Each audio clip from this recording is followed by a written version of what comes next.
I am safer as a Jew wearing a yarmulke in Dubai and Abu Dhabi than I am on the campus of Columbia University or even.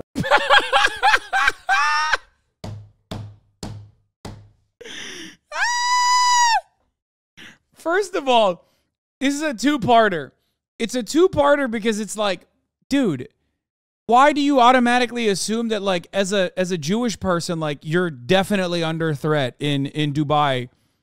It just depends. It depends on where you go. Okay? I want that apartheid to end. Now let's watch Mohammed Hijab versus Rabbi Shmuley. Both people are, on Piers Morgan Uncensored, I would say, extremists in their own regard. Let's take a look. Israel at war, the Uncensored debate. Mohammed Hijab is a Muslim philosopher, scholar, He is and YouTuber. he's a very good debate lord, though. Whose first appearance on the show was viewed by more than 8 million people. Rabbi Shmuley Botiak has been called the most famous rabbi in America. He is the international best-selling author of Kosher Hate and The Israel Warrior. Both men are passionate, both men are influential, and they both have vehemently opposing views. Tonight, they go uncensored and head-to-head. We're bringing together two very opinionated, passionate, influential people, very opposing views, and we're going to have a proper debate, and we're going to see if somewhere... It's so funny to have Piers Morgan moderate a proper debate. Okay. There is perhaps more that we can agree on than we first imagined. So thank you for joining me, gentlemen. We tossed a coin before we came on air tonight, and actually you won the toss, and you said you want to go second. I defer to my brother. And the way this will work, Mohammed, we have 4 sections of this debate, and at the start of each one, you'll both get 1 minute uninterrupted to say what you want to say about each of the themed titles of each block. So you go first, and at the end of your minute, you'll hear a sound, and when you hear that, you end, and then Rabbi Shmuley gets his chance to speak. So the first theme is a simple one. Are Hamas to blame? You have a minute, Mohammed, from now. From one perspective, Hamas started the battle because obviously from October 7th, even they themselves title it Tufan al-Aqsa or the flooding of al-Aqsa. But from another perspective, if you really look at it from an international law perspective, we're talking about 1967, we're talking about Security Resolution 242, in which it is actually stated that Israel is in a belligerent state because they're occupying the West Bank, East Jerusalem and Gaza. True. And they have been, so therefore the war has been continual for a very long time according to international law. But let's remove Hamas from the situation altogether. Let's remove them. What do you have? You have the West Bank. And what do you have in the West Bank? You have 187 children who have been put in prisons. They have been put in prisons, according to Bet Salem, without charge. You have 44 children before October the 7th that have been killed before October the 7th in just 2023 alone. So if you remove Hamas from the equation, what you have the West Bank. You remove dominance from the equation, you have the West Bank, and what you have occupation, you have settlement, which you condemned, rightfully so. You condemned that on your show. The settlement's there. Okay. Rabbi Shmuley, 1 minute to respond. Resolution 242 in the UN The fuck? doesn't mention a single thing about aggression or aggressor. That is a total Oh, okay. That was on the fucking show, right? I was like, was that me? fabrication, and it speaks about disputed territories. But let's be clear. The occupier of Gaza is Hamas. They won an election in 2006, had a civil war. Wait, what do you mean won an election? They did. They did win an election. With Mahmoud Abbas, took the Palestinian Authority officials, threw them off buildings, killed Muslims, killed Arabs. Mahmoud Abbas is afraid to go to Gaza. He's terrified of Hamas. He has God, he's so bad. This stuff is so... I mean, this is so easy to make mincemeat out of, okay? That was America's doing. It was America's design. No, but Palestinians have never had, like, the autonomy to be able to conduct elections. Why can't they do one now, okay? hasn't been there since 2007. And let's be clear, Hamas is an abomination to Islam. Sultan Salah al-Din, the greatest Muslim conqueror of all time, after whom the main artery in Gaza is named, he said that you have to allow all prisoners to be redeemed. He would never hold hostages. And remember, Islam is about fair treatment of prisoners of war. Hamas beheaded Thai non-Jewish workers. You asked in your last appearance here for real first-hand sources. I'm the first-hand source. I saw it in Kibbutz Alumim. They raped women. They had sex with dead women's bodies. They are evil and do. What? I'm sorry. Yo! Dude, he is nutty, dude. the right thing and call them evil. All right, we've had a minute each. Okay, we've got a passionate start. Mohammed, let me ask you about Hamas. I think that's... So, for the record, I think Rabbi Shmuley hitting that fucking bar makes him look utterly unhinged to the average person. Like, I think he went way above and beyond. Now, that is the difference between Hasbara propaganda that those who want to defend the state of Israel have basically maintained for, I don't know, the past like 30, 40 years, that was like uncritically reported on, versus like what people's perspectives are now. There's no way you could just hit that fucking line like that at a time when, like, I think even those who are very much in support of Israel outside of Israel are aware of how much Israel, the Israeli government just lies about this shit. The fact that he just said something along the lines of they had sex with dead bodies is an alt. And he alted so fucking fast that, like, most people are going to turn around and be like, okay, dude, what the fuck are you saying? But he doesn't even realize. I don't think he realizes how that comes across to the average person who is like only aware of like the actions of Israel or Palestine from like what they've picked up in the news as they're like kind of paying attention. I want to first, before you do that, I want to commend you, Piers, honestly, because bringing me on for the second time, I have to commend you. No, for Islamophobes, it's still easily believable. No, the level of Islamophobia that you need to be at to believe that is far higher than the average Islamophobia of the average person. You have to build up to that. The fact that you actually condemned... Motherfucker said he watched Hamas people like rape corpses, dude. That's an insane thing to say. It's, guys, you know what this is like? This is exactly like forgetting the top of the hour ad break and running it at 2:30 instead of at the top of the hour. I'm going to do that right now. It's a 3-minute ad break. If you no longer want to see those ads, all you need to do is subscribe for $5 or free with a Twitch Prime by connecting your Amazon Prime account to your Twitch account. You get 1 free Prime subscription a month, or you can get gifted a sub. Here's my alt. Okay? So, no. You know what this is exactly like? It's like Matt Walsh and his inability to read the room because of his zealotry. Okay? Matt Walsh is so transphobic that he is off-putting to like the average person who demonstrates a level of transphobia. Okay? When you are so transphobic that you're constantly yelling about like children's genitals being cut off or whatever the fuck, the average person hears that and goes, I don't really understand. Like, these people are kind of weird. Like, trans people are kind of weird, but like, you're fucking gross, dog. You're being gross right in front of me right now. Why are you talking about this shit? And while I, of course, maintain that there are a tremendous number of Islamophobic people in the Western world as a consequence of their social conditioning that justifies the actions of their states historically, but specifically during the War on Terror, when you say a lie like that, you're going to be off-putting to a lot of people. People are going to go, that's insane. I don't really like Muslims and I'm scared of them, but I think this guy's out of his mind. The settlements is very good, but people want to know, do you think the IDF are a terrorist organization? No. You don't think they're a terrorist organization? Okay, well, if you look at the UN definition of terrorist organization, they say killing civilians for political gain. So you're asking my opinion? No, but if the UN definition, according to the UN definition, it's killing civilians for political objectives. Why are they not terrorist organizations? Well, you've asked me a straight question. I don't think they are a terror organization. So when you see babies like this, the ones who kill babies like this are not terrorists. It's horrific. So the people who kill babies like this are not terrorists. Well, let me respond. Yes. Let me respond. We'll it's not your turn. You can both get into this. Here's my response to that. And I thought carefully about this. I'll be very honest about my own feelings. I have a real moral quandary about this because as a father, Because I want to defend Israel, but also Israel's doing indefensible things.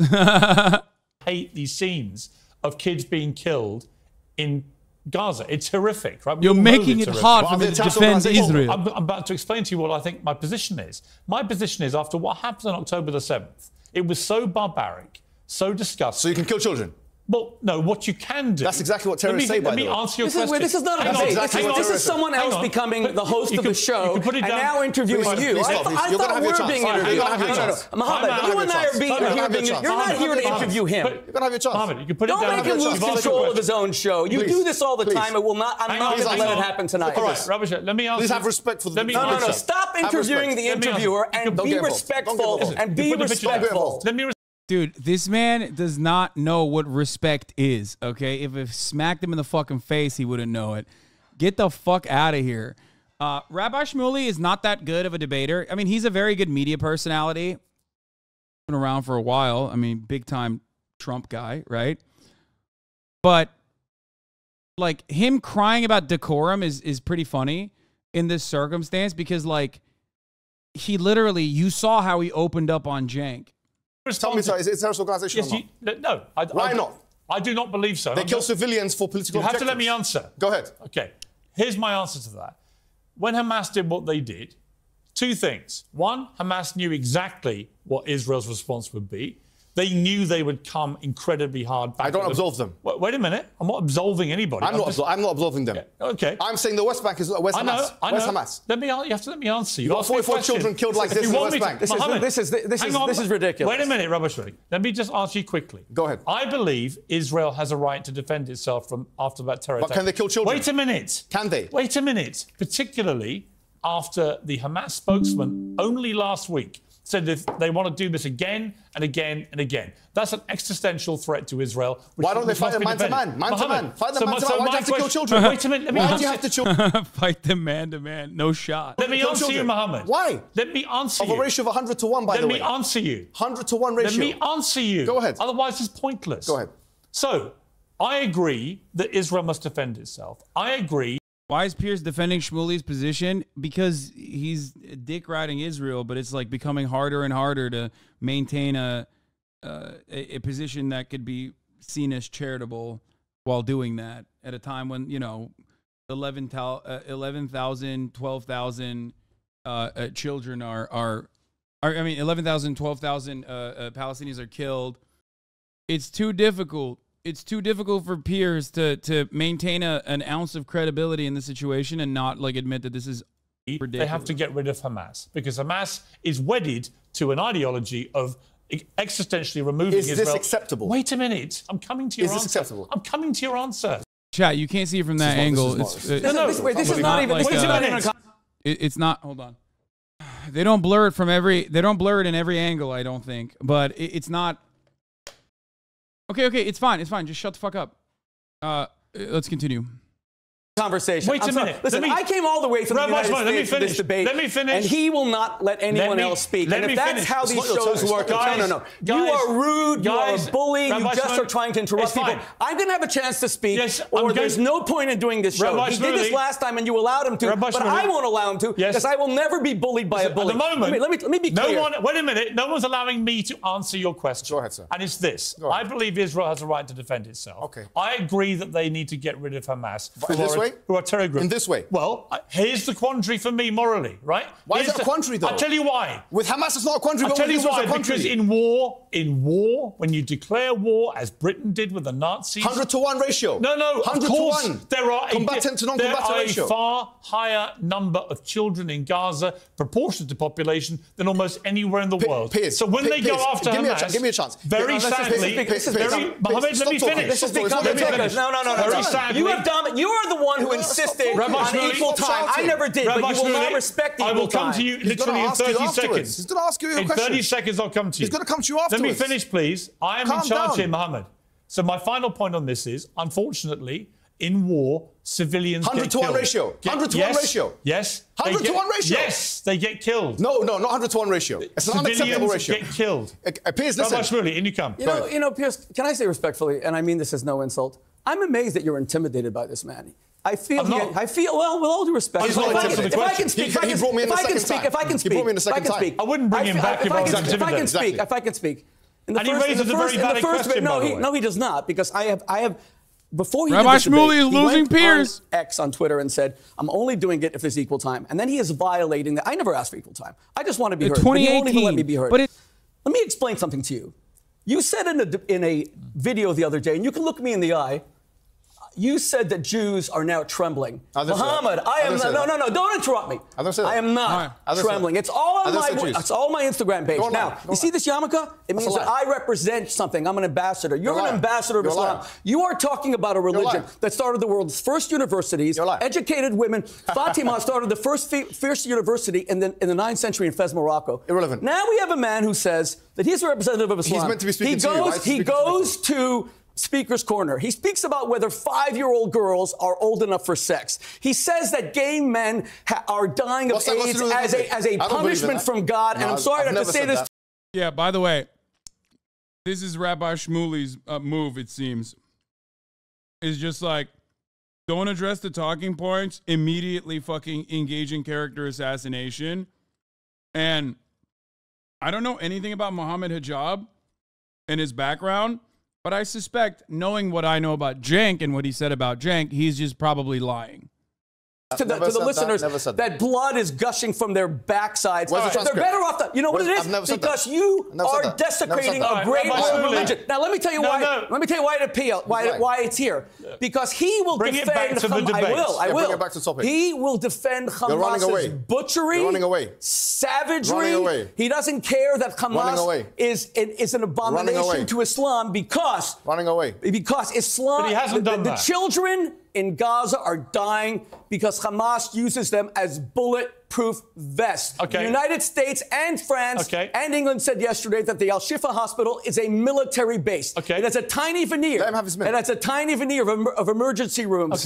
But underneath all of it is a military base. And let me tell you something. If it's true that any of these countries care about the Muslims in Gaza because they believe what he's saying, that Israel's killing them, this is a map of all the countries that took place last week in Riyadh to save the Palestinians of Gaza from Israel. Do you know how many? That's Israel, a tiny thing. You know how many of them took in even one Palestinian from Gaza?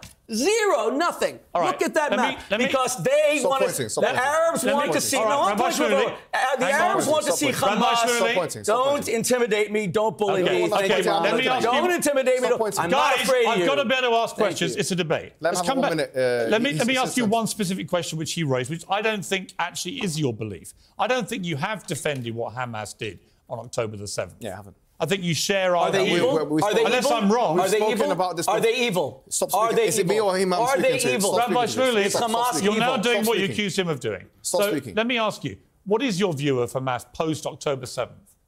I think that they, just like anybody else, have to be examined, have to look at all the... What's your opinion about them? Yeah, I think that... Look, here's my opinion.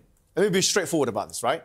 Anybody who kills civilians, anybody, whether it's the IDF, I'm consistent in this manner.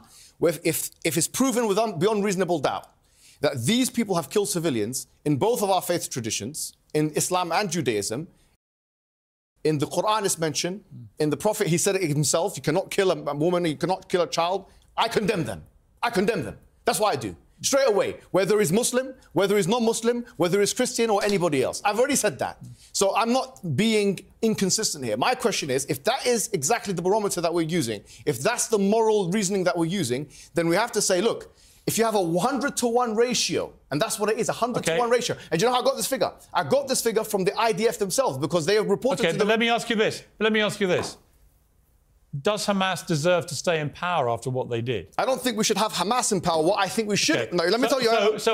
We should have... How do you get rid of them? We should have a Palestinian Authority with bigger armies and airports, with proper tanks and with airplanes like every country in the world. You know what? You might be right. But absolutely. They won't allow it. The Israelis won't allow that. How do you get rid of Hamas?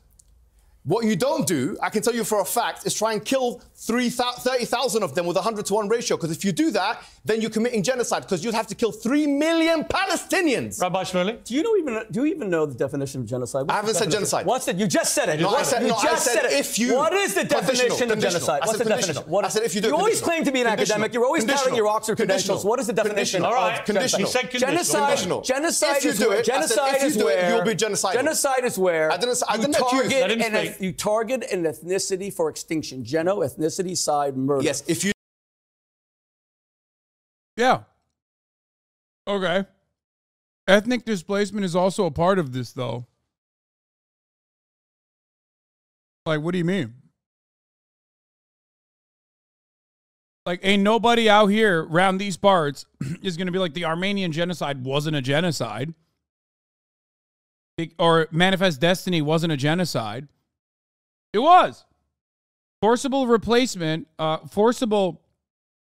replacement of an ethnic group from an entire, like a civilian population from an area, forcibly relocating them to another area is still definitionally a part of genocidal strategies.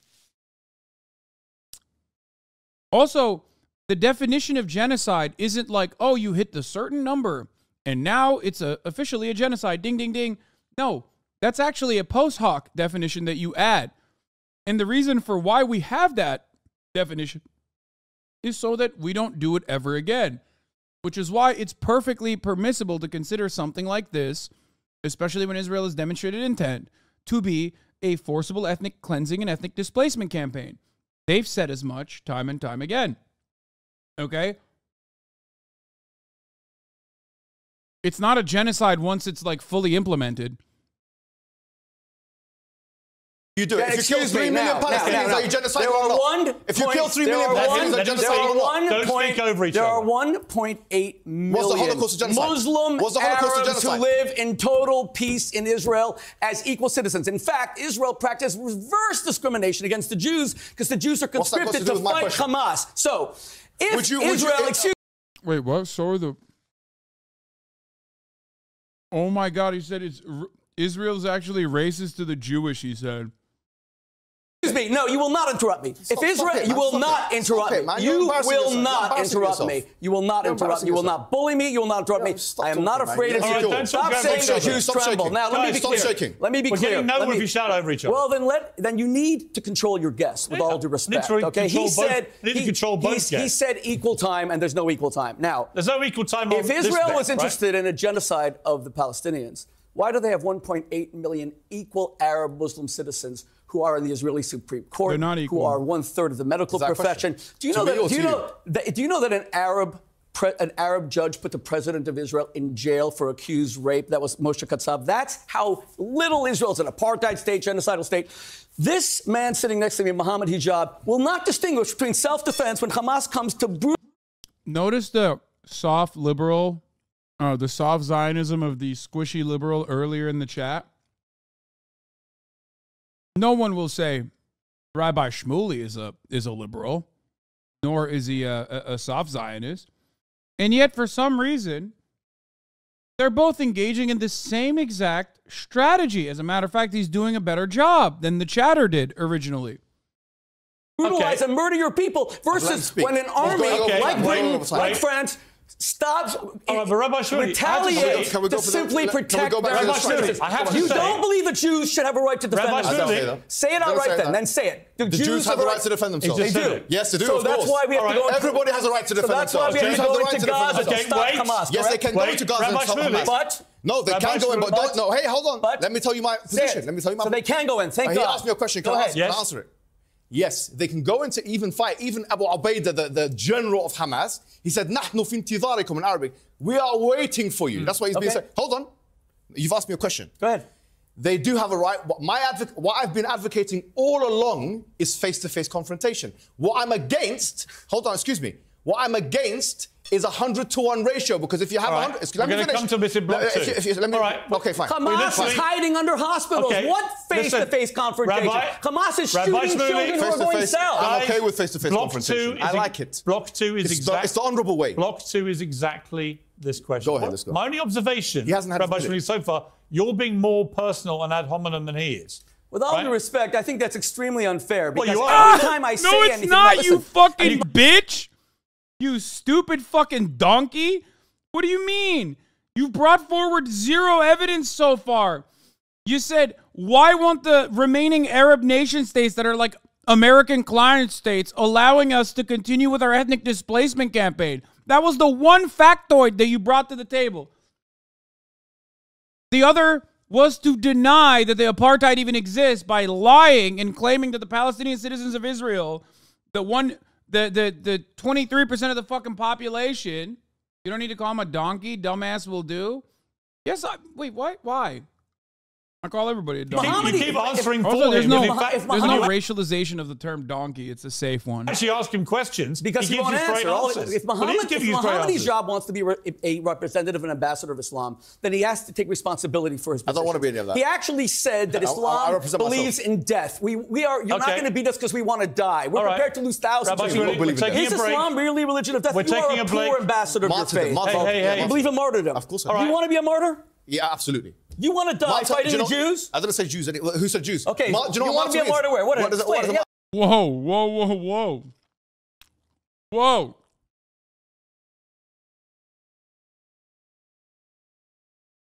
See, Rabbi Shmuley does this thing where he knows how racist the audience is, and he leans on it so much. Like, he's getting away with an unimaginable amount of Islamophobic shit, like to be like, oh, you want to be a martyr?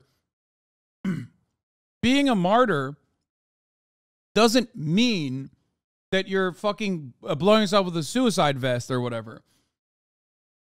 Mohammed Hijab is supposed to describe that in this situation, but before he can even describe that situation, okay, he immediately hits so you want to kill yourself fighting Jews? This is so intellectually dishonest, which we already know. Problem is, Rabbi Shmuley knows how this is going to be seen, how this is going to be viewed.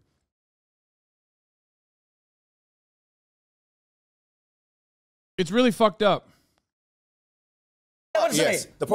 Calling a Jewish person donkeys anti-Semitic is pointing to the Jesus story, riding a donkey back to Jerusalem. Wait, what? Shut the fuck up. Muhammad told us, really? "Man qutila duna malihi fahuwa shahid." Whoever dies defending themselves, defending their wealth, is a martyr. No. Do you want to die defending Islam, or do you want Islam to be a religion of peace? Hold on. This child for us is a martyr. You're right. Do you agree or not? Because Hamas is using him as a human shield. Really? No. Yes, Hamas. That's gross. That's gross. No, he's doing it. He's still doing it. He's fucking doing the thing where he's like, when Muslims say someone is martyred, they mean, like they died as a human shield, which is very fucked up. Islamophobic as shit right there, dude. Straight up. No. Martyrdom happens in any cause whatsoever, but if you are unjustifiably killed in a situation like this, even if you're a child, you are still considered a martyr. That's why the glory to the martyrs sentiment is not about Hamas militants or anything like that. Even though Americans don't know that, and they equate it with terrorism, Shireen Abu Akleh would be a martyr in this circumstance, even though she's Christian. She's hiding behind him. Let's go to the next section. Condemn Hamas. All right, let's time out. Come on, man. Let's try not to talk over each other because the viewers can't hear it, right? I don't mind the passion. Sure. I don't mind the debate. I don't mind the fire. I do mind if we can't hear what you're saying. It's pointless. Yeah, let's do the minute. Let's go to the second topic, right? This time, has he had his minute, by the way? Rabbi Shmuley, you will go first with a minute to say what you want to say, and then Mohammed Hijab, you'll get yours. Please? So the theme is this, and the question is this for Block 2. Has Israel gone too far in its response to the October the 7th terror attacks? Okay, Rabbi Shmuley, you have a minute starting now. I just came here by taxi and passed a statue of Winston Churchill. That's in the lifetime of our parents, okay? He is the greatest British statesman of the 20th century. You know what he did when he had a genocidal threat, knowing that Hitler wanted to eviscerate, annihilate Britain? Wait. Bro, Winston Churchill literally did a genocide. A massive, massive racist. Not exactly fond of Jewish people either, as far as I understand, but... He carpet bombed all of Germany, Dresden, Essen, Hamburg. Israel has not even gotten close to that. Israel does not send its Air Force to carpet bomb cities. It sends in its military. I have a friend who died, six children, 39, because he was personally trying to stop a Hamas terror tunnel. Israel is surgical. Israel is only going after the fighters. Israel has opened humanitarian corridors for the Palestinians to go south. Hamas shoots them and makes sure they don't go. Hamas builds its military... Yeah, all of the times that we've blown up people in the South, that was also Hamas. Structures, right? Shifa Hospital is this much hospital and it's this much military. They love using Palestinians, and that's why they've stolen their money. They got about $16 billion from the international community. There isn't one bomb shelter in Gaza. I love this take. You're so fucking stupid. Why would, first of all, a Mark 84 rocket, a missile, doesn't discriminate against bomb shelters. Bomb shelters only work if you're lobbing bathtub rockets that the Palestinian forces have been able to fucking put together. That's number one. Number two, Israel bombs hospitals. Why wouldn't they destroy bomb shelters, you fucking idiot? What do you mean? What bomb shelters? They can't even fucking, they don't have cement for the desalination plants that they destroyed. Gaza. They don't care about the civilians at all. Israel's doing the right thing. Mohammed, you have a minute. What I'm saying is the 100 to 1 ratio comes from the following figures. We know that 10,000 civilians have died. Of them, according to the IDF, as reported by The Guardian, 60, dozens, they say, about 60 Hamas died, which we're being liberal by saying 100 to 1 figures. For every one Hamas, you have to kill 100 civilians. That's effectively what we're saying. If the trajectory continues as it is, then you have to kill 3 million Palestinian civilians in order to kill 30,000 Hamas fighters. If you want to extinguish them, eviscerate them, annihilate them, destroy them, you have to do that. Now, you have Herzog, who is the president that you interviewed, saying that all Palestinians, they are responsible. This man is being more slippery. He's being more slippery than the lubricants that he sells in his daughter's sex shop. And that's the reality of the situation. Did you really just say that? You know, you seem obsessed. Wait. Fucking got him! That's good. Little ad hominem in there. Sneak that shit in there. Bro, I don't, listen. This is, you can't fucking start the convo with immediate ad hominems. I love that he just went and wait, hold on. We're going to run that again. I love the fact that Rabbi Shmuley started the convo with ad hominems and got so pissed.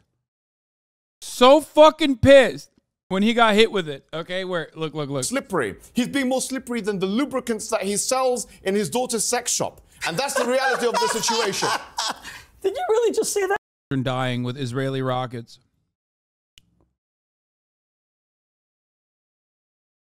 Yeah, there's some dildos in here, yeah. God damn, bro. He fucking comstered him. Okay.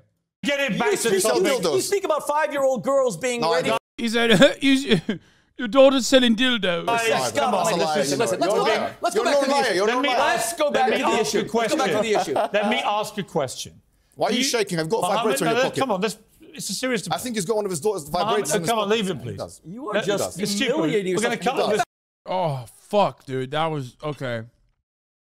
I'll take it back. That was pretty good. Mohammed, good job.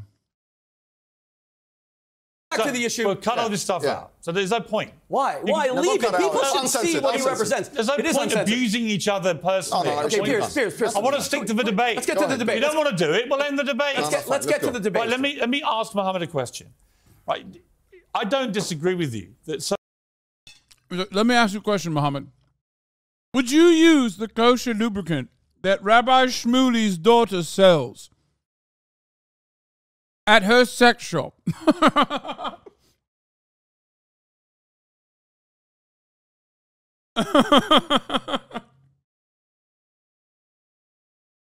Would you do that? So far, it seems to me, obviously, a fact that many, many more Palestinian civilians, innocent people, are getting killed as retribution by the Israelis for what happened on October the 7th. That's indisputable, right? Their argument is that they're going after a terror organization, Hamas, and unfortunately in war, as Rabbi Shmuley correctly said about what Churchill did in World War II. Churchill was wrong. Churchill was wrong. Was he a war criminal? Yes, he was. Yes, he was. Churchill was a war criminal. Yes, he was. Churchill was a war criminal. All the British people who lived there Churchill was a war criminal. Okay, and George VI was George VI war criminal. All of them war criminals. Yes, of course. So anyone that, hang on. Listen, Mohammed Hijab might lose the British audience for saying that, but he's winning me. Like I said, I don't know what this dude's fucking deal is. I don't know what kind of shit he's on. Okay. I feel like he's definitely one of those, like, I mean, he like argues for, he's like the Islam debate lord, right? Like, he loves Islam. Yeah, I'm not the biggest fan of that type of shit. I don't really care for it. In this circumstance, however, he's doing a pretty decent job shitting on Rabbi Shmuley.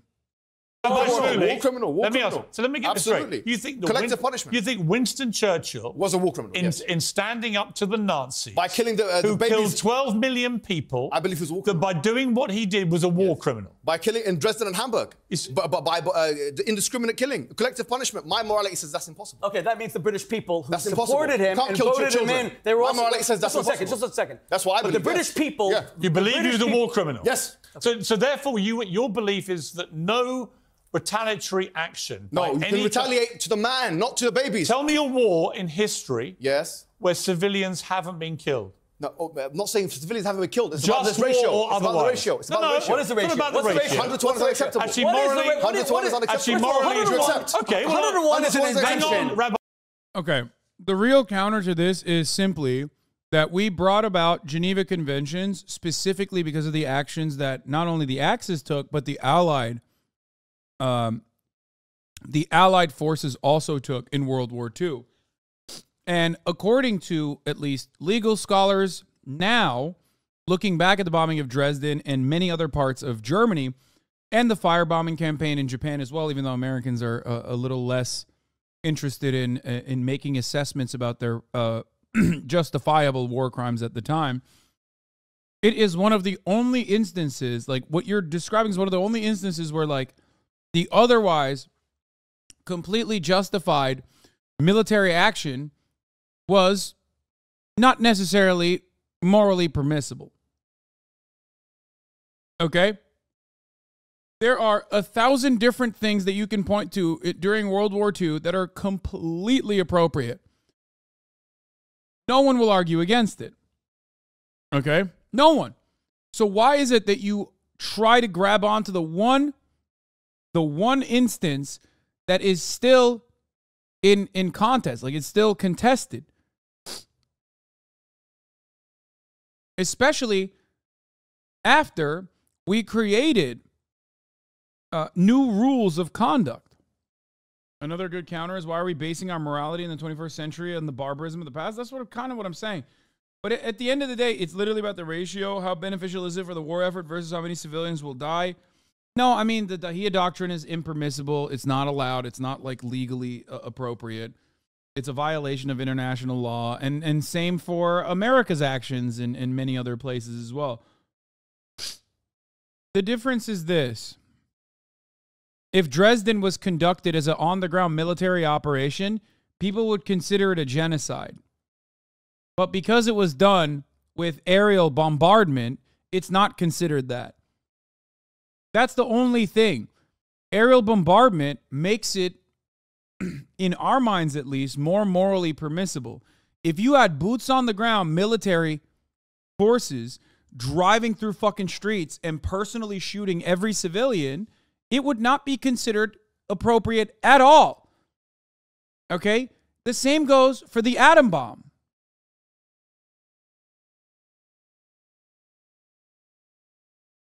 Can you imagine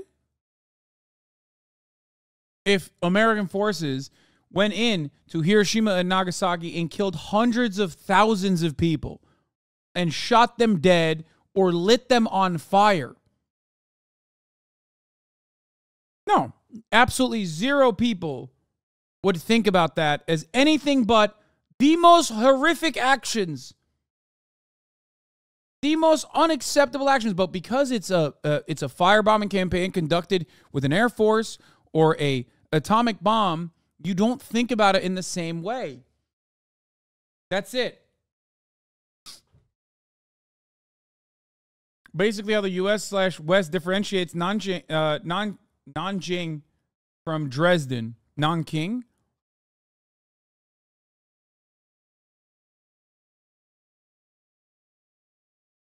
But again, remember, the firebombing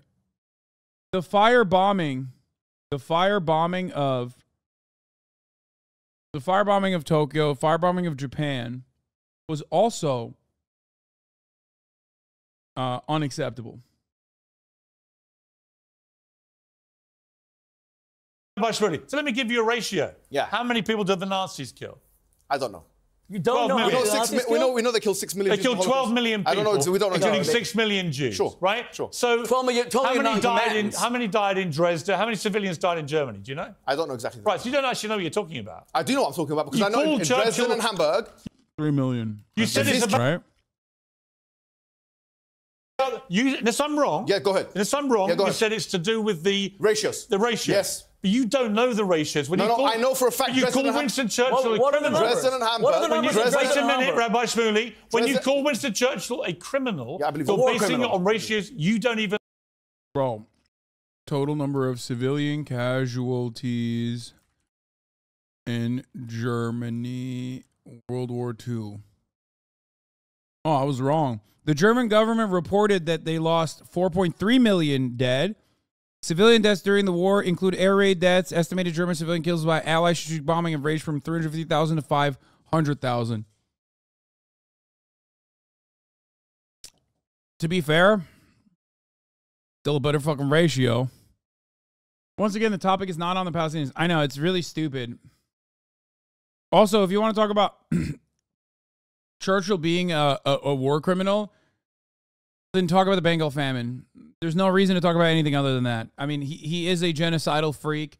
He is a massive racist. All of these things are true. Ultimately, it's not only strategic bombing. No, it's still legally in the gray area, in a sea of things that you can talk about in World War II that is not. Okay? I mean, it was the bombing campaign over civilian areas in Germany was so radicalizing that we have two, not one, at least two authors and scholars that came out of that participated in the bombing campaigns. One is Kurt Vonnegut. The other one is Howard Zinn. Howard Zinn literally rewrote his entire brain after that. He was like, this is the worst thing I've done. I can't believe that I did this. It made him reconsider everything that he had known. It made him reconsider his worldview. That's the reason why he became one of the best, in my opinion. Rest in power. Vonnegut was Vonnegut was a prisoner of war who witnessed it, not a pilot. Sorry. Well, Howard Zinn was a pilot. Howard Zinn literally was an Air Force pilot at the time who participated in bombing campaigns and said that it was unimaginable. Lol, Howard Zinn was bombing Kurt. 25,000 civilians killed in Dresden intentionally, no military targets. Anyway, this is a stupid fucking conversation. It's a stupid back and forth because I know what Piers is going to say. He's going to say, well, do you think that the British were the worst? The British were worse than the Nazis because of the civilian killings, is what he's going to say. And that's a stupid fucking argument because the militarized death machine in this equation that we're talking about in Palestine and Israel that's closest to the Nazi militarized killing machine, which is historically one of the worst killing machines of all time, okay, engaging in ethnic cleansing campaigns. The closest in that equation is Israel, not a fucking militant faction like Hamas. Even know what they are. No, I know. There's difference of opinion among the scholars. No, there isn't. There is difference. Tell us the opinions. What are they? Tell us what they are. Hold on. There's How many in Dresden? Excuse me. Stop speaking for me. How many in Dresden? Am I speaking to him or you? How many in Dresden? Whatever the number. You don't know if it it's all. indiscriminate, Okay. I'm against it. No, he doesn't. That's He doesn't. my Rabbi Shmuley, you respond. Dresden's about 25,000, and at the time, the Germans were saying 250,000. We know it's about 25,000 today. Let me be clear. Winston Churchill was the greatest statesman of the 20th century. He saved the world from Nazi terror. Yeah. That you could live in a country that is only around today because of the bravery of that man showing no gratitude is the height Stick on topic. Stick on topic. And to call all the British people who defeated the Nazis, stop interrupting me. Who defeated the Nazis, war criminals, his parents, all the other people, war criminals. Let me ask Rabbi Shmuley a question. Wrong. No. Let me be clear. Let me be clear. Mohammed Hijab trades in falsehoods. 300 to 1? What are you talking about? 100 to 1. And now he says the Jews are about to kill 3 million Palestinians. I didn't say they're about to. I said if. God, he's so... Dude, God, I hate Rabbi Shmuley. He's such a fucking asshole, dude. He is such a fucking asshole, dude. He's so fast and loose with, like, the substitution that he does all the time with, like, Israel and Jews. And you have to catch him and correct him every time. Always. Always. He'll just go, oh, now he's saying the Jews are going to kill 3 million Palestinians. He's like, he didn't fucking say that. One, he never said Jews, okay? He said Israel. And two, he said in order for Israel to kill Hamas, okay, to eradicate Hamas, as they've stated, going by the current murder ratio that they have of innocent Palestinian to Hamas militant, they would have to kill 3 million innocent Palestinians to get rid of Hamas in its entirety. I hate him. God, he's so fucking, that this man considers himself an Oxford academic. I was a rabbi at Oxford University for 11 years. This is a travesty. Did you graduate from there? This is a travesty. Let me ask you a question, Rabbi. Did you graduate from any university? I have a rabbinical Did you graduate? Let me answer. You excommunicated. Let me answer. Oh, shit. He said you got excommunicated. Do you have a rabbinical degree? Let me answer. I am a rabbinical. Honestly, can I speak? This is pointless. Go on. Rabbi Shmuley, is there a limit to the number of civilians in Gaza that Israel can kill to try and eliminate That's a good question. Hamas? That's a great question. Yes, there is. Thank you, but let me ask you. Not even one. Not one beautiful Palestinian child should have to die. He's such a piece of shit. You know. Oh, he's such a piece of shit. Because Hamas kicked out Mahmoud That wasn't Abbas. my question. And not one should have to die. God, he's making me hate Mahmoud Abbas even more by bringing him up. Like, the worst person, the biggest Trump dick rider, the absolute worst motherfucker who loves Mahmoud Abbas. Palestinians will never recover from this, okay? The PA is never recovering from that. But of course, for the record, there you have it. He fucking loves Abbas because Abbas is Israel's guy.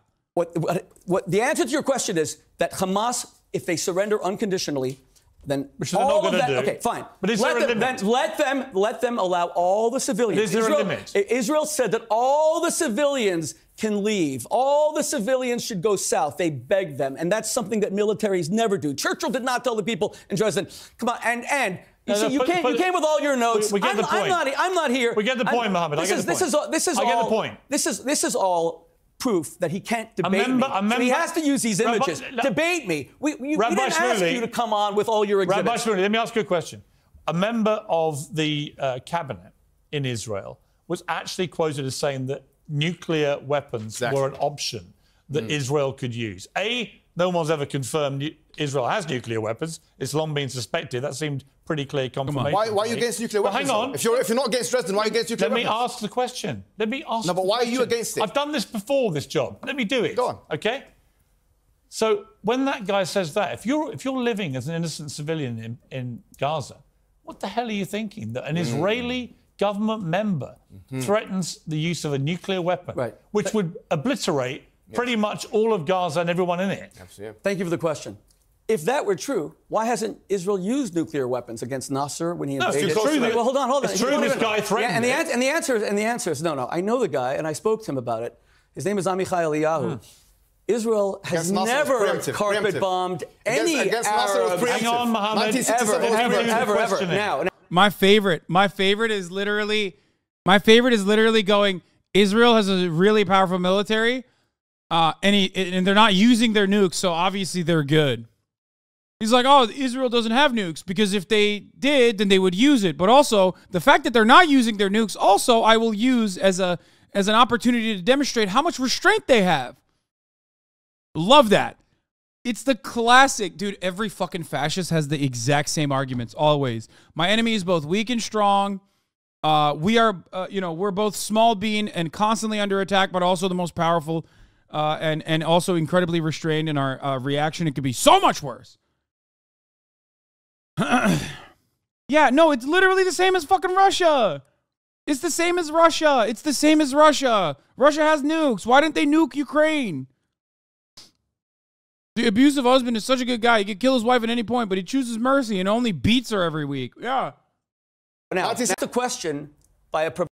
Israel would never carpet bomb a city is so funny because it's like, yeah, through precision-guided missiles, we've been able to destroy 42% of the fucking standing infrastructure in the entire Gaza Strip, most densely populated area. It's like, okay, so you're not indiscriminately bombing, you're discriminately bombing, but you're still reaching the same fucking conclusion. Provocative interview, and he said, well, if you're going to bomb the same thing, it was like, it was a Mohammed Hijab type. You want to kill all the Arabs, 3 million people, just drop a bomb. He said, well, if you want to drop a bomb, drop a bomb. He was being dismissive and stupid, and he put out a statement the next day saying that never in history would the Jews ever even contemplate doing that. Let's remember one thing. The only place in the Middle East, one second, Piers, the only place in the Middle East where Arabs have any freedoms, Israel. The only place where they vote openly, Israel. The only place where Palestinian women can dress the way they want, Israel.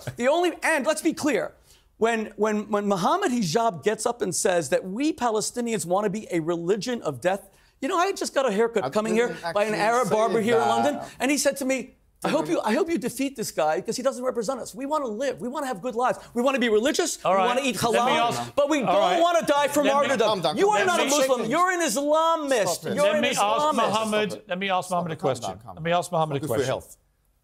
Hamas has 240 hostages. Stop. Hamas has 240 hostages they took, including babies, young kids, grandmothers who survived the Holocaust. Yeah. I mean, an unspeakable further criminal act. We can agree, right? Of course. Why should Israel agree to any ceasefire so long as those hostages are still being kept hostage? Look, my position is very clear.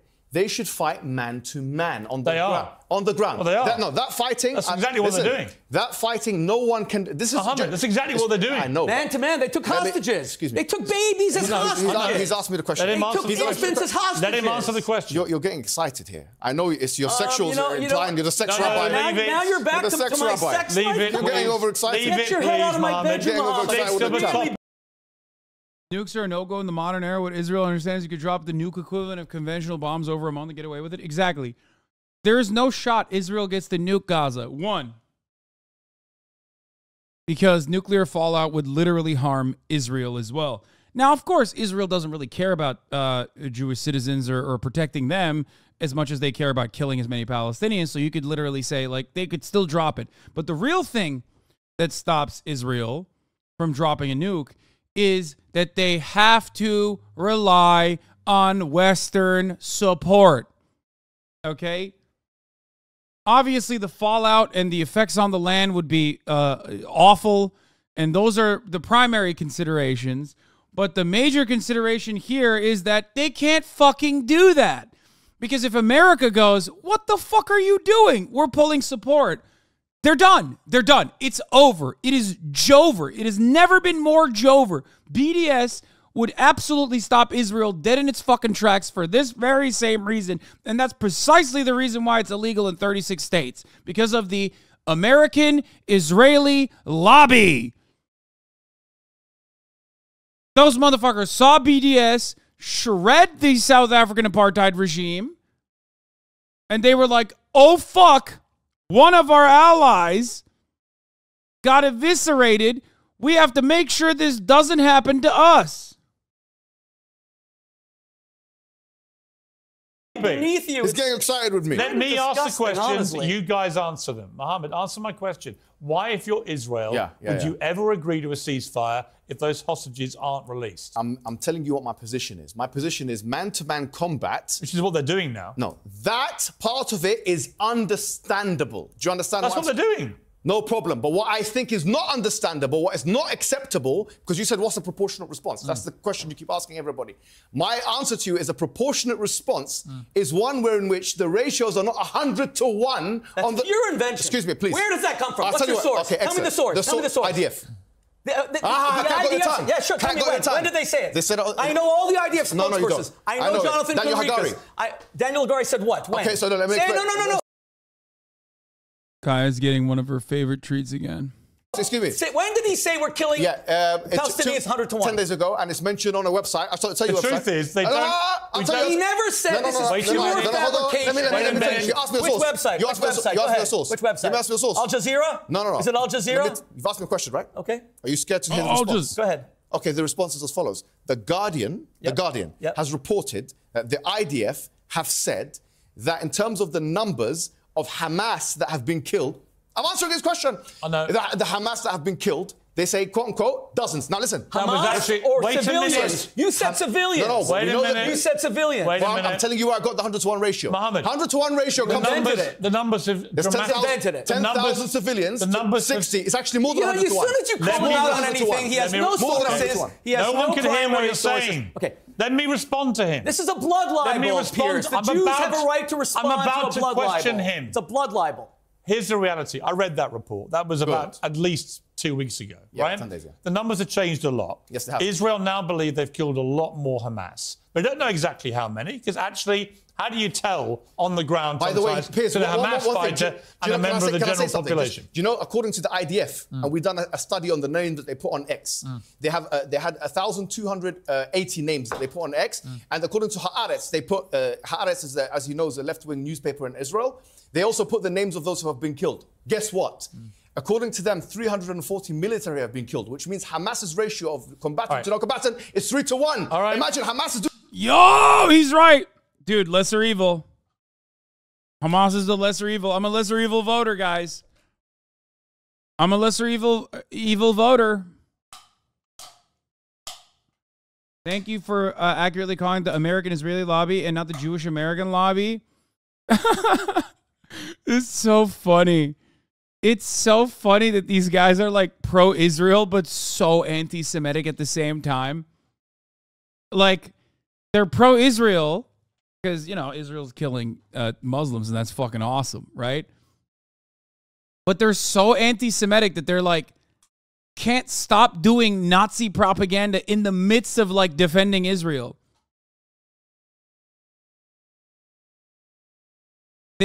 They literally, hey, by the way, the ADL can suck my nut, okay? The ADL, top to bottom, suck my fucking nut. Jonah Greenblatt going on MSNBC being like, the IRS should go after pro-Palestinian supporters and whatnot. Bitch, what are you doing? What are you doing? These motherfuckers are running rampant, but hey, they're pro-Israel, so they can say whatever kind of fucking Hitlerian, anti-Semitic conspiracies they want to, because ADL's too busy trying to fucking dox and maybe even criminalize anyone that says Palestinians are human beings. Where's your fucking smoke for Elon Musk? Where's your smoke for the likes of Charlie Kirk, Tucker Carlson? Fuck are you doing, ADL? You fucking monstrous pieces of shit. Demonstrating that you're not in it for like actually combating anti-Semitism and cynically weaponizing anti-Semitism against fucking peace activists and shit. It's so nasty, dude. It's so fucking nasty. Damn, bro, you just made the list? Yeah, whatever, dude. Suck my dick. Kanye was just a few months too early from being in respected panels on Newsmax. I saw some tweets saying like Kanye was a few months too early with his anti-Zionism. Anti-Zionism. His anti-Semitism. He'd be popping off right now. And what I wanted to say to that was, if Kanye West was fucking pro-Zionist and also anti-Semitic, okay, he would literally be regarded as like, just like Charlie Kirk. Like, they would just be like, yeah, we don't really care. He'd fit right in.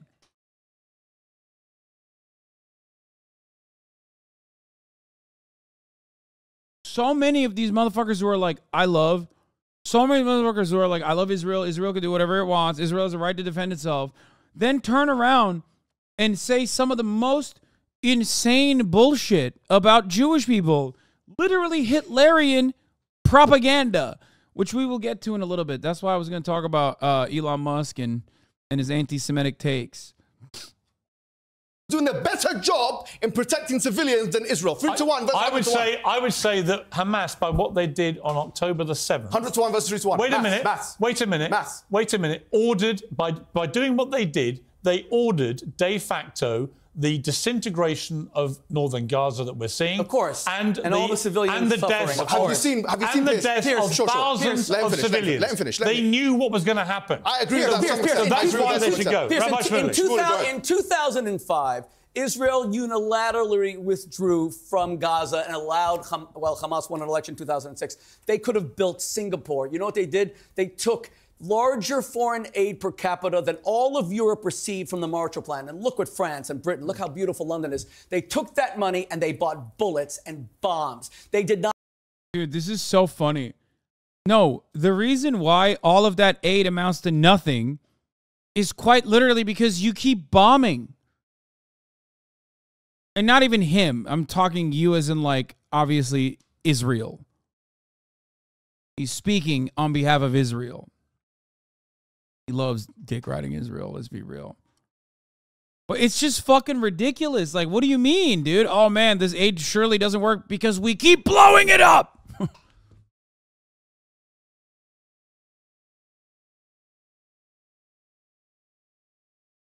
Also, the other part of this is like really fucked up. He's American. Yeah, his daughter lives in Israel, and his son is, I think, literally fighting in the IDF right now.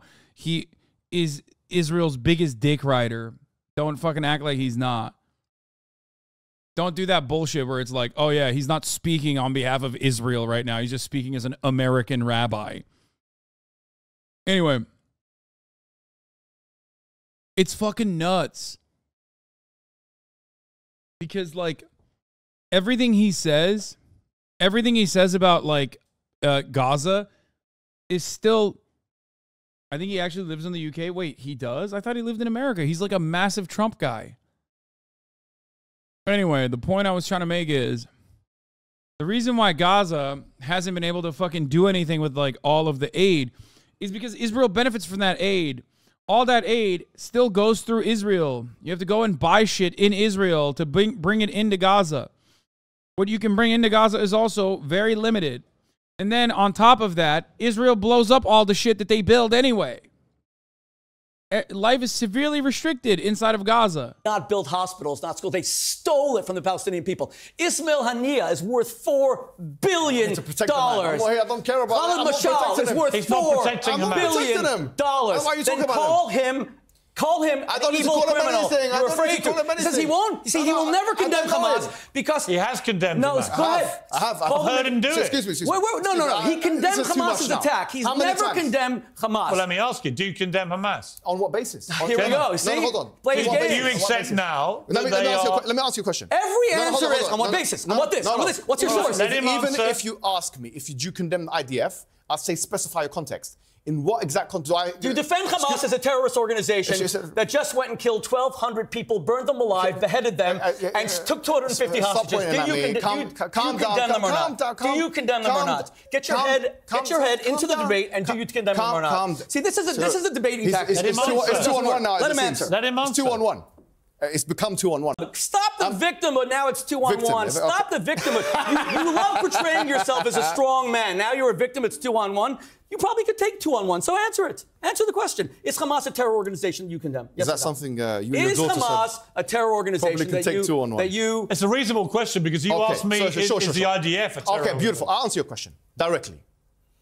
Hamas is as much a terrorist organization. No, Hamas shouldn't be called a terror organization if the IDF isn't. Why? Okay. Because if it's either both or not. There we are. This is either both or neither. Okay, but just to extrapolate your position, because you believe the IDF is, then you're also saying that Hamas is. Let me tell you my position. Say it. Say it. I missed it because I saw a new Al-Qassam Brigade thing. Sorry. I'll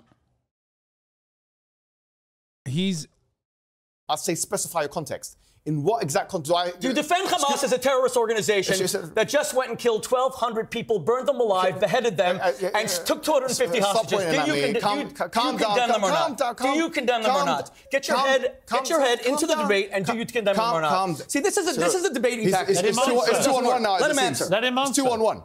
It's become 2-on-1. Let him answer. You're not a victim. Stop the victim, but now it's 2-on-1. Stop the victim. You love portraying yourself as a strong man. Now you're a victim, it's 2-on-1. You probably could take 2-on-1. So answer it. Answer the question. Is Hamas a terror organization you condemn? Yes, is that something you and your Is daughter Hamas a terror organization that you... It's a reasonable question because you asked me, is the IDF a terror?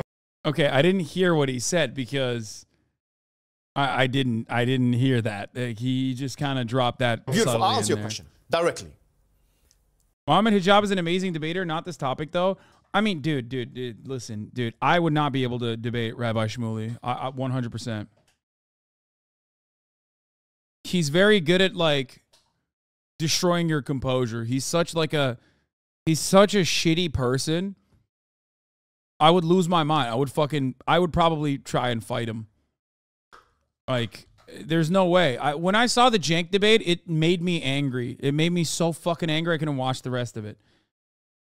He doesn't care about debating on the merits. He knows he can't debate you on the merits, so he will only debate with by getting under your skin. He's just insulting. Like, he'll just lie, smear you, insult you, get under your skin. And then when you get emotional, he'll go, why are you yelling at me? Why are you yelling? You're such a big, scary guy. You're such a big, scary Muslim man. Hey, Piers, you should shackle your big, scary Muslim guy here. Hamas is as much a terrorist organization. Yet doesn't that kind of make him a shitty debater, though? It doesn't matter. Nobody gives a fuck about... Chat, please. No one that loves debates can ever be yelled at about not liking sophistry.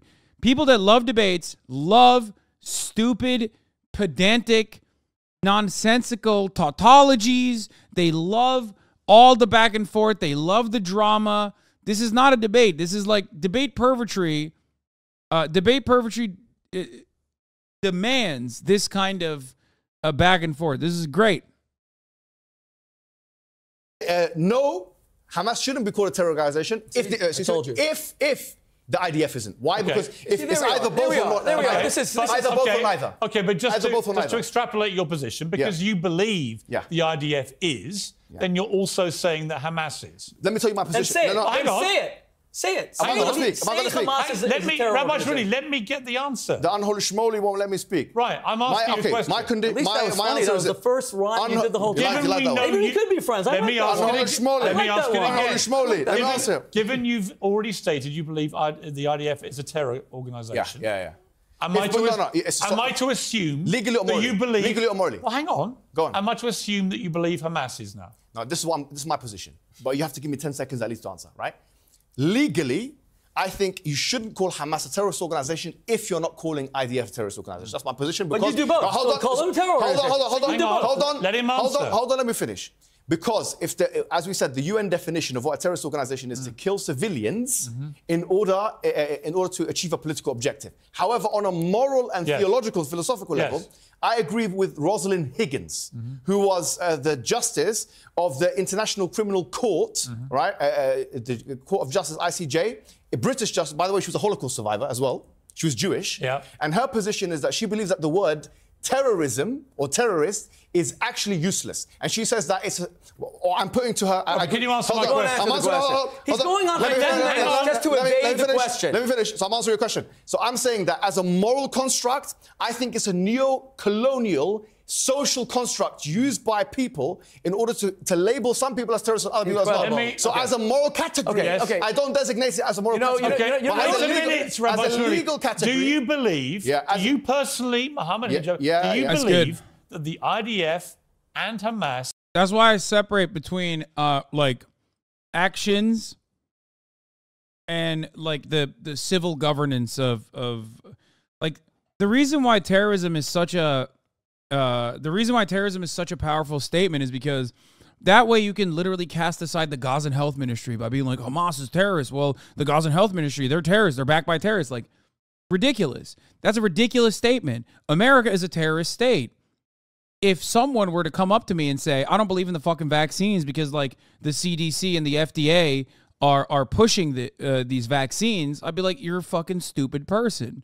These are entirely separate, these are entirely separate institutions built by people that are doing entirely different things. They have a different set of standards. It's so stupid. Are both terror organizations. Not entirely separate? No, it is. It is separate. Their goals are separate.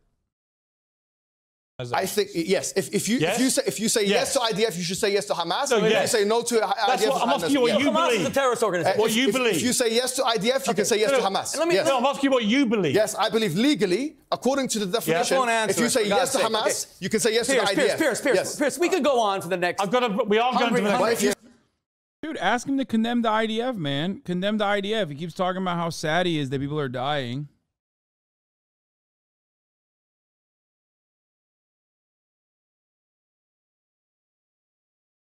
Say no to the IDF. It's fine. We're going to the next block. But that's interesting. But morally, I don't believe the category has any weight. No, but morally, it has no designation. But you have made your position clear, which is that you believe they're both terror organizations. I believe that according to the law, absolutely. Okay, and that's interesting to me. Okay, but I have to say, wait. Let's come to when the you next. call the IDF a terror organization, the IDF keeps 1.8 million Arabs alive in Israel. 100-to-1 ratio. Oh my God! So the IDF keeps 1.8 million Arabs alive in Israel. Like that's a threat. He's talking about it like they're hostages, dog. What the fuck? Yo, his racism jumped out a little bit. This is invention. It's a fabrication. Let me move on to the last Get more pictures out. It's unbelievable. Rabbi, this is how you lose a debate when you need to bring. I brought nothing with me. It could be like this. No, my son he could be dead like that. My son is in the IDF. You're here in the safety of a studio talking. Wait, yeah, his son's in the IDF. Yeah, your son is doing acts of terror right now. Probably. About how you want to do martyrdom. You're really risking your life here. You're big talk. Your son could be dead right now. Like you attack Ben Shapiro's wife. Your son is an IDF. You actually. Like, what do you mean? Like, you can't just be like, yeah, my son's in the IDF. He's like in Gaza right now. Okay, what's going on? What's he doing? You actually posted a clip saying that someone else saying that Islam teaches you how to get women to listen to their husband. So if you think you're in the IDF, you're a terrorist? If you're currently fighting in Gaza, you are most likely engaging in acts of terror, yes. If you're a Palestinian militant conducting a military operation on October 7th, the likelihood that you engage in active terror is high. Very, very, very high. Okay? I don't have that issue. I don't have the classification there. That's an act of terror. Okay? Indiscriminate killing of civilians, that's terrorism. That's precisely what the IDF is doing in Gaza. Precisely what the IAF is doing in Gaza. That's precisely what the IDF is doing in Gaza right now. Yeah. You can't have it both ways. I'm nice enough to at least like put an even moral playing field between the IDF and a fucking militant faction that is violently in using acts of terror in resisting an apartheid regime. The fact that, like, we're making a moral equivalence here shouldn't, like, you should be excited at that prospect because there is no moral equivalence in that circumstance, okay? It's fucking ridiculous. Of course, if you put it on the same moral playing field, the IDF, again, not lesser of two evils here, it's the worst one out of the two, just simply looking at, casualty numbers, targeting of civilians versus military security forces. The Palestinian militancy has, demonstrated more restraint on October 7th than Israel has. So, looking at it from a purely mathematical perspective, that is the truth. This is all false bravado, false machismo. If you're a real man, go to the Middle East and fight. What are you doing in a television studio? Let me move to the last one. You should be there. You have the right to fight with the IDF. No, I'm not. You use your son as a human shield. You try to bully people in debates, and it's being allowed. He's using his son as a human shield. I want to move to the last ironically themed subject. is peace possible? Okay. Not on this basis, right? But we've got to try and get to peace. So you get a minute each again. Mohammed, you'll go first this time. So you get a minute from now. Okay, so I just want to say that this man is... No. Is peace ever possible? I've got a minute uninterrupted. Is peace ever possible? Can I speak uninterrupted? No, you've got to speak about the subject. I can say what? Well, he's been attacking me. Don't attack him personally. We're not going to use it. It's pointless. Okay. I'm going to take it, just for the record, we'll put it on YouTube so people can see it all in context, right? But on my show, I'm just not going to have half of this, what I thought was going to be a serious debate, taken up with you two personally abusing each other. It's pointless. Excuse me. Von Bismarck said, I repay people with the currency that they pay me with. Right. If he's going to come with ad hominems, as you've acknowledged, I can come back with right, but you did, and you shouldn't have done, because you had the high moral ground. No, I believe this man is bringing up Jewish sex non-stop in this entire debate. Where have I even mentioned that? On the personal stuff, you've been as bad as each other. Let's start again. You get a minute from now. Is peace ever possible? Go. Justice is a prerequisite for peace. In South Africa, when the apartheid system, which we know for a fact Israel is an apartheid state because it has laws like the right of return, which only allow Jewish people to come into the country. And if they convert, by the way, to Christianity or to Islam, they are stripped from that right, it meets completely the definition of apartheid as per Cornell Law School and according to the UN Convention 1973. It's an apartheid system. And as a prerequisite of an apartheid system, you have to be a racist. If you support that, you're a racist. No doubt about it. So number one, 1973 apartheid law. If the black South Africans have been displaced, by the whites, and then they were trying to come back into their country and they were not allowed, and then you asked them, is peace possible? That's not the question we'd be asking them. We'd be asking them, is justice possible? And that's the question that we're going to be asking, because he can sit there and talk about all these things where the IDF, his son Mendy, is being attacked vibrated by the rockets, and he's selling him and his daughter selling vibrators to the public. Unnecessary thing at the end again. I hope you keep that. I don't think he should have said that because he was spitting.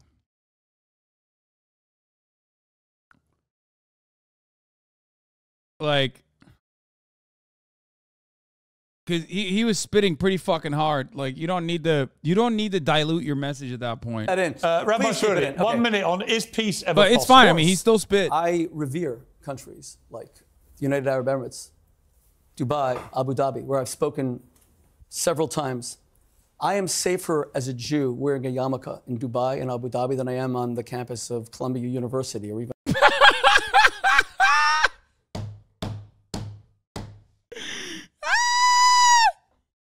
First of all, this is a two-parter.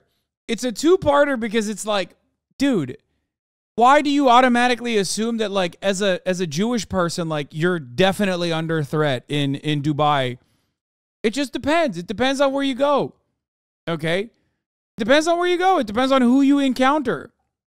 There are anti-Semitic people everywhere. This is correct. Okay? The idea, however, that he's like, oh, yeah, I'm safer wearing a yarmulke in Dubai than I am in Columbia campus, like, you know, the Columbia University, is psychotic. Okay? It's psychotic. First of all, you're literally safer in America in a college campus, unless we're talking about mass shootings, in which case, you know, that's, you know, not great. But you're safer in America in a college campus than you are in fucking Tel Aviv. Like, what do you mean? What is this, like, safety argument? It's so stupid. It's like you literally are safer as a Jewish person in America than you are in Israel because Israel maintains an apartheid state. And because of Israel's maintenance of an apartheid state, there's also rocket fire that happens to fucking fall on top of Israel regularly. It's so stupid. It's yet another idiotic way in which Israel is making the world less safe for Israeli citizens. Like, its own inception, its own design is supposed to be that, like, this is a safe space for Jews that you can always go to no matter where you are. 16 million Jews on the planet. You can always go to Israel. This is your safe space. That's why we have to maintain this demographic dominance that we have over our own apartheid state. And ironically, that interest in maintaining this demographic dominance has made the world less safe for Jews in general. It always does. And it always does for Israel too.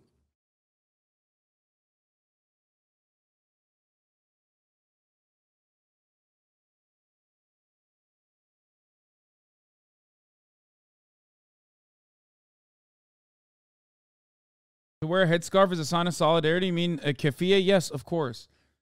Don't let anybody tell you can't wear fucking a keffiyeh.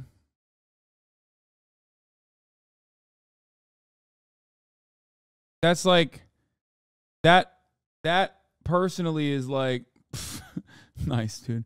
We got some real brilliant debaters in the chat today. Yeah, Palestinians will always tell you to wear it. They think it's awesome. Don't listen to anybody that tries to tell you like, oh, it's actually you're stealing their culture or anything like that. In Harvard these days. The Mohammed bin Zayed is just an incredible leader. I saw in the Gulf states the Islam that Mohammed Hijab rejects, but the Islamic world embraces. That's why they made peace with Israel.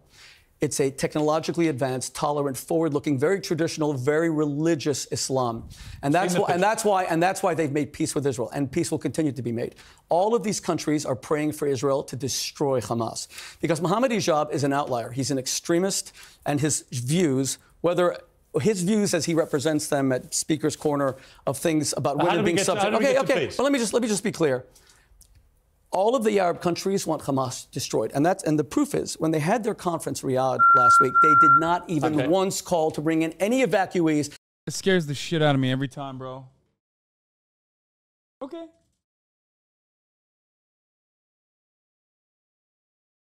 Go drink your water.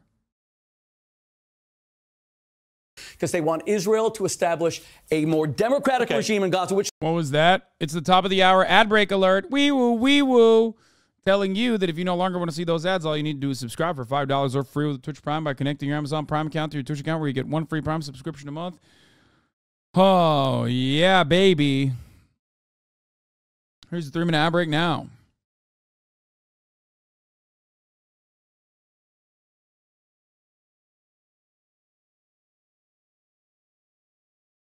Which they will do. Israel's winning this war. Here's my follow-up to both of you, right? Just give me a very, very quick snapshot of, in 20 years' time, how peace could have been achieved. Very quickly. Okay, the first thing is, when Israel withdrew in 2005, almost 20 years ago, if Hamas had not come to power, if they had taken all the international aid that they got, tens of billions of dollars, peace would have been achieved by building businesses on... It's so funny. Yeah, totally, dude. Yeah, definitely. Hey, why couldn't any Palestinian Authority, as a matter of fact, rebuild the oh my God, why am I fucking forgetting the word for this? Oh my God, holy shit.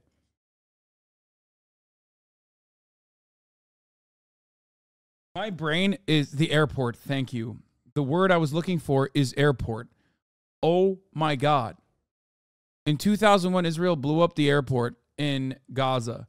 No, I always fuck this up. I always forget the word airport for some reason. I don't know why. It always escapes my brain.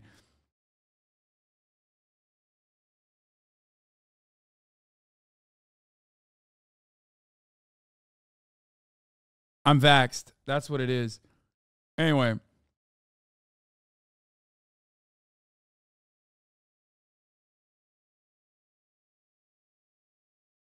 How do we get there now? Okay, we get there now by destroying Hamas, making sure that there's democratic elections, that the Palestinian people, not Mohammed Hijab, not Shmuley, not Piers, you both agree Hamas should be gone, right? We can agree on this, right? We agreed that there should be a bigger Palestinian Authority with armies and airplanes.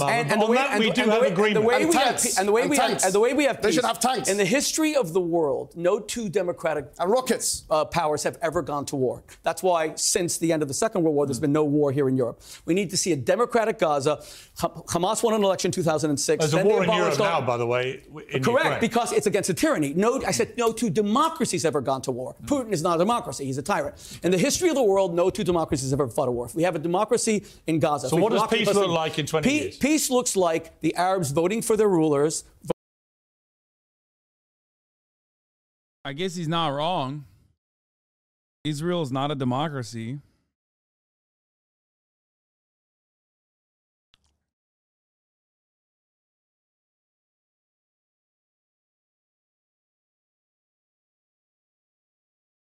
voting and backing them, seeing Israel as a partner, not being humiliated that because of this tiny little red dot surrounded, that's humiliation. Two-state solution? Well, you know, I'll tell you. If two-state solution is a Hamas state wanting to eviscerate Israel, he doesn't believe in it. But he doesn't believe in a two-state solution. He believes in a final solution. That's what really scares me. You don't believe in a two-state solution. You believe in a final solution. The way you speak about Jews. Oh my God, it's too much. You believe in a final solution, and it's scary. Do you believe in a two-state solution? I love Jewish people. If that second state is Mexico Jewish and people Canada, are fantastic people. If that second state is Gaza, then of course not, because it'll just become another genocidal enemy wanting to wipe Israel off the map. That's pretty unequivocal. He doesn't really want a two-state solution. I don't want a two-state solution. That's a terrorist state to destroy Israel. I personally of course not. believe this whole question should be left to the Palestinians of what kind of solution they want. However, having said that, this man has written in his book, A War in Israel, that is the settlements. I didn't write a book called The War in Israel. It's called the Israel Warrior, something like that. Thank you. Thanks for plugging it. Fantastic. I appreciate that. Thank you very much. In that book, he writes that the issue of settlements that me and you both condemn, Piers. I do, yeah. Yeah, we do. He doesn't condemn it because he sees an ancient biblical reason to be in that whole land. Oh, I think Arabs and Israelis should be able to live wherever they want. I want Arabs to live in Jerusalem. I want Arabs to live in Tel Aviv. I want Jews to live there. I don't believe in the Uterine Israel. I don't believe in Ireland. I am so proud that Israel has 1.8 million Arab Muslim citizens who are protected by the IDF. He calls the IDF a terrorist. They are defending Muslim lives. What you should be less proud of is the rapid expansion of these settlements on the West Bank. That's it has been incredibly divisive. Do you condemn that? It's been, in my view, illegal. It's been declared illegal. Illegal by everyone's view. Well, Piers, the UN, human rights. There are many things I'll defend. There are many things is indefensible. But let me answer. If you go to places in Judea and Samaria and the West Bank, why do you call it Judea and Samaria? Because those are the biblical lands. Who cares? Why do you call something Arabia? It's where the Arabs are from. Judea is where the Jews are from. Now, you don't know history. It was always Judea and Samaria. Oh my God. Oh my God. Oh my God. Why can't we have one? Why can't we have one? It's just such a stupid fucking argument. I think it's the West Bank of a river. According to the Bible. We don't call California the West Bank of the Mississippi River. Now, let me go back. Call it Canaan. If you go to the Barkana Industrial Park in Judea and Samaria, you will see, I've met the Palestinians, I've interviewed them. They are paid 20 times the salary working for people you call settlers. They want them there. It brings civilization. It's only jihad. Oh, it's so gross.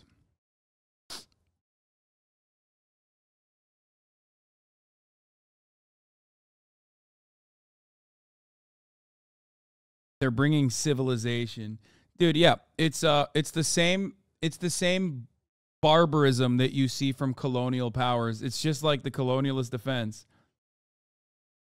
No, Israel is not bringing civilization. If Israel was a civilized nation, it would not maintain an apartheid state. You cannot consider yourself to be civilized. Gross. Who don't it's only jihadis, and that's why you're saying. True. Yes, it is true. That's not true. I've interviewed them myself. I know many Palestinians who definitely do not want them. Yeah, it's ridiculous. It's ridiculous. There's only jihadis that don't want the West Bank to be occupied. Fucking filth. Piece of shit monster. Excuse me. You know Palestinians want to live under Mahmoud Abbas with no democracy. Let me come to Mohammed. And afraid to criticize him and throw him into jail. Mohammed. Yes, my friend Mohammed. Go ahead, Mohammed. Please. You're wearing my favorite blue color. Of course I'll let you speak. Fantastic. For that reason? Yes, brilliant. Thank you. What, just because I'm wearing the blue? My mother loved that color, and she passed away I thought it would have been because of Israel, because you... Oh, that's right. You wore the Israeli colors today. Mohammed, my brother, can we shake hands? No, please. I don't want to, because your hands are shaking. Your hands are shaking. Sorry, but I mean, look how peaceful. Why you wouldn't shake my hand? No, I'll shake hands with you. You wouldn't shake my hand? After what you said today about me, I can't shake your hand. But after what you said about my sex life, and I'm shaking your hand? Stop. I just want to say... You won't shake my hand. Let him speak. You won't shake my hand. Let him speak. That's really sad. I guess there will be no peace. You know, what he said there is a little bit telling, because you know the blue colors in Israel and all that kind of stuff. he defended Dershowitz, which was Jeffrey Epstein's lawyer, for that very reason, because he's a supporter of Israel. I defended Dershowitz. Did you go? Dershowitz and I fought over him going to Qatar. You don't know anything. You wrote on the Observer. You're abysmal, ignorant, it's shocking. Me and Alan Dershowitz had a huge fight over him defending Qatar. Did you go to the island? Come on, guys. Get back to topic. Did you go to the island? Mohammed. Mohammed. Anyway, 20 years' time. Mohammed. 20 years' time. No, I don't care about Alan Dershowitz. I know Alan Dershowitz. We're not going to use the stuff about Alan Dershowitz. Forget it. What is your obsession with sex? I don't get it. I'm not going to use any of both of you seem totally obsessed with sex. Unbelievable. Well, I wrote a book called Kosher Sex for Marriages. I didn't write it to get into other people's... Wait, what the fuck? He did.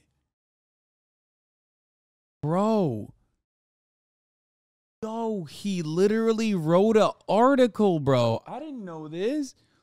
Bro, Rabbi Shmuley Boteach. Where are the Jews to defend Alan Dershowitz? The legal legend and tireless Israel defender faces toxic and unsubstantiated accusations.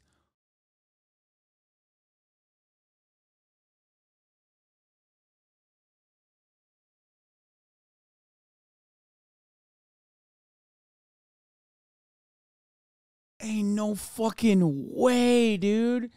He just got dershed.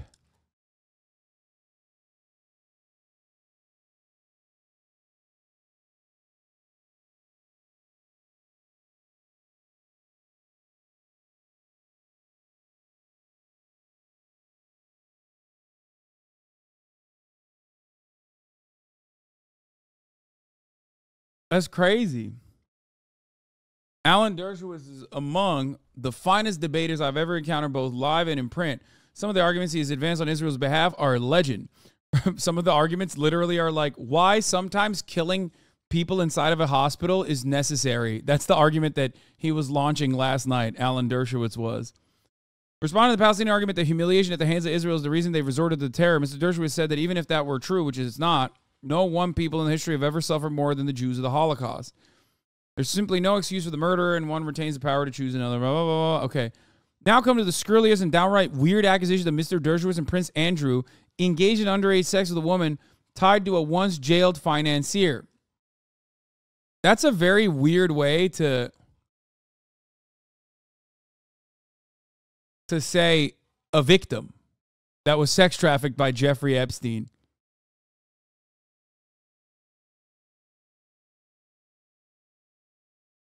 Underage woman.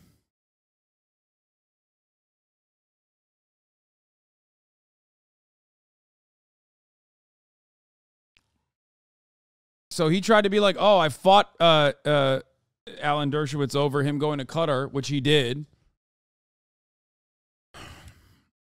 So that's kind of crazy.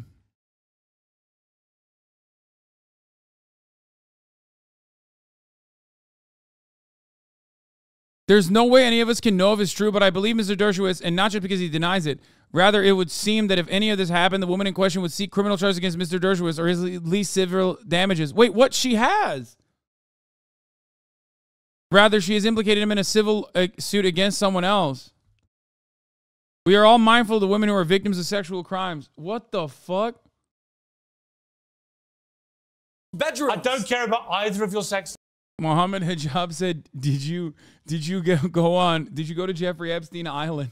Lies. Okay? He seems pretty interested in mine. 20 years' time. I'm not interested. 20 years' time, what does a potential peace look like? I don't know. But that's a speculative question, to be honest. You're asking me a hypothetical. You Two-state solution? I don't know. You're asking me a hypothetical question. I asked you a hypothetical. You said I don't do hypotheticals. I wanted to give me hope. Why did you not answer my hypothetical question? If you're asking me a hypothetical question, the Belfast question. Why? Huh? Remember, I asked you the Belfast question and you didn't answer it. I don't think there is. The only parallel. Why didn't you answer that one? Because they're different situations. No, but it's hypothetical. You're asking me a hypothetical now. Why? Well, you don't have to answer. I'm just asking you. No, but why do you have a double standard? I don't think asking you how peace might look like is hypothetical. No, it's talking about the future in a hypothetical. How would you like? Let me rephrase it. How would you like it to be resolved, this crisis? Okay, fantastic. Okay? Okay, look. Yeah, let's look at history. River to the sea. That's how you want it, right? No Israel. Let him answer. Don't answer for him. Honestly, you'll be surprised to know this. And people talk about, you said this, and I have to correct you. I looked at the Hamas charter, Hamas themselves, yeah? In Article 16, even they say you can have, in Article 31, they say that you can have peace they can have a shared land between Christians, Muslims, and Jews. They even say that. I think the most radical elements, everybody you want, the jihadis, these one, that one. No one actually wants the extermination of Jewish people. That's a lie. Actually, that's not true. Hamas. That's not true. Wait. Now, let me say. He hit the